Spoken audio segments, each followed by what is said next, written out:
Kenapa Tuhan memberikan kepada kita masalah? Beberapa orang dari kita terkadang merasa hidup ini begitu berat, begitu banyak masalah yang datang silih berganti. Selesai masalah ini datang lagi masalah yang lain. Mulai dari masalah pekerjaan, masalah sosial pertemanan, masalah percintaan, masalah keluarga, masalah hukum, dan mungkin masalah-masalah lainnya. Namun, ada juga beberapa orang yang terlihat ringan banget hidupnya. Tampak selalu bahagia, ekonomi tercukupi, keluarga mapan dan sebagainya, terlihat sangat bahagia. Mungkin mereka yang terlihat bahagia memang mereka melakukan prinsip dan cara hidup yang benar. Misalnya mereka membangun lingkungan yang baik, mereka kerja yang halal, mereka berbakti kepada orang tua, mereka melakukan sistem ekonomi yang baik, dan masih banyak lagi hal-hal baik yang mereka lakukan. Sehingga hal tersebut memungkinkan meminimalisir timbulnya masalah-masalah baru. Tapi yang pasti mereka pun pasti juga mempunyai masalah. Lalu kenapa Tuhan memberikan masalah kepada kita? Perumpamaan yang pertama seperti ini. Simak baik-baik teman.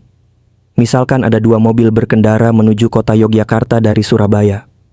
Pertama kita sebut mobil A berkendara melalui jalan tol. Sedangkan mobil B melalui jalan kota dan pedesaan yang kadang tidak rata, bergelombang dan mungkin juga banyak polisi tidurnya.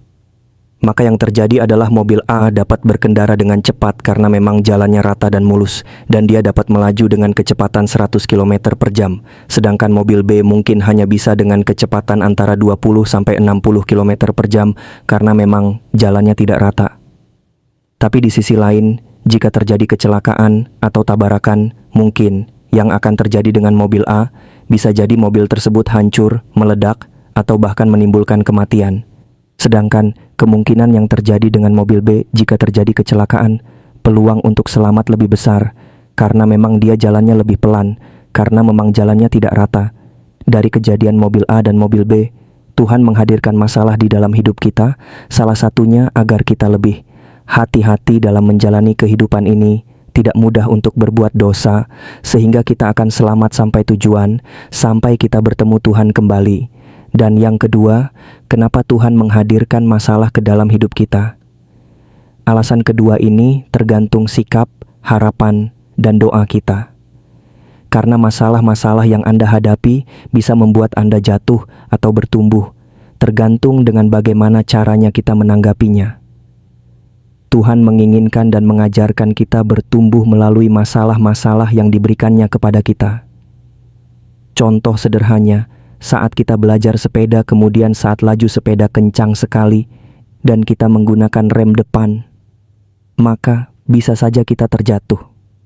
Melalui masalah tersebut kita akan bertumbuh dan mempunyai pengalaman akan hal tersebut, sehingga kita bisa lebih berhati-hati saat berkendara.